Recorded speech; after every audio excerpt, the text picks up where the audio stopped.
राष्ट्रोन्नति के पथ पर नित्य प्रेरणा। एक दिन, एक पृष्ठ, एक विचार। श्री गुरुजी समग्र 12 खंडों का संक्षिप्त रूप भारतीय विचार साधना पुणे द्वारा प्रकाशित किया गया है। मैं डॉक्टर श्रीमती स्वाति सदानंद गोडबोले इन विचारों के एक पृष्ठ को प्रतिदिन वाचन के माध्यम से आप तक पहुंचाने का प्रयास कर रही हूँ। यह प्रकाशित विचार हमें प्रतिदिन प्रेरणा देते रहेंगे। आज दिनांक 2 अगस्त का विचार। लोकमान्य तिलक। शिवाजी द्वारा स्थापित स्वराज्य नष्ट होकर देश अंग्रेजी साम्राज्य की बेड़ी में जकड़ा गया। सन 1857 का स्वतंत्रता युद्ध विफल हुआ। भिन्न भिन्न विद्रोह, क्रांति, प्रयत्न इस विदेशी साम्राज्य की नींव को हिलाने में असमर्थ दिखाई दिए।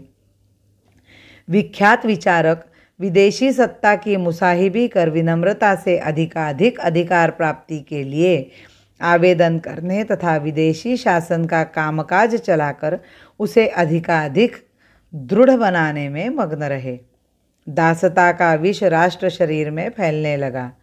स्वत्वाभिमान नष्ट होकर विदेशी आचार विचार, जीवन प्रणाली, राज्य व्यवस्था, समाज रचना, इतना ही नहीं उनका उपासना पंथ भी स्वीकार करना गौरवास्पद प्रतीत होने लगा।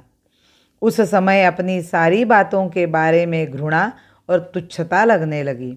प्राचीन परंपरा से चिपके रहने वाले कतिपय लोगों के हृदय में अंधश्रद्धा, पूर्वाचार्यों द्वारा बताए गए ज्ञान का विकृत संस्कार, वेद वेदांत आदि राष्ट्र के चैतन्यमय ज्ञान का अज्ञान और विपरीत ज्ञान, भीरुता तथा अकर्मण्यता के कारण ना विष्णु पृथ्वीपति जैसे पवित्र विचारों को अपवित्र अर्थ देकर विदेशी राज्यकर्ताओं को विष्णु मानकर उनके सामने घुटने टेकने की जघन्य वृत्ति का संचार हुआ।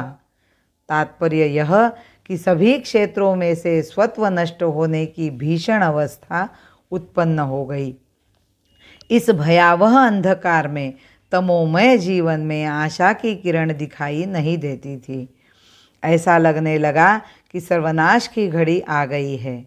ऐसी परिस्थिति में भारत की परंपरा के अनुरूप एक तेजस्वी ज्योति मानव देह धारण कर लोकमान्य बाल गंगाधर तिलक के रूप में अवतरित हुई। तिलक जी की निकट से जानकारी रखने वाले अनेक सहृदय विद्वान विचारकों ने उन पर स्तुति सुमनों की मनपूर्वक वर्षा की है। स्थल और काल दोनों दृष्टि से उनसे सुदूर अंतर पर रहने वाला मुझ जैसा अल्पज्ञ, उनके अल्प प्रकाश से मार्गक्रमण करने की इच्छा रखने वाला परप्रकाशित व्यक्ति उनके श्रेष्ठता का यथार्थ आकलन कैसे कर सकेगा?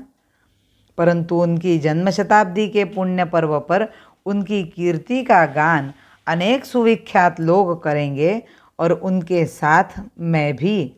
वेडे वाकडे गाईन परी तुझा म्हणवीन, बिना सुरताल मैं गाऊं फिर भी तेरा कहलाऊं। इस नाते से इन शब्दों की निर्गुण निर्गंध पुष्पराशि उनके चरणों में समर्पित कर रहा हूँ।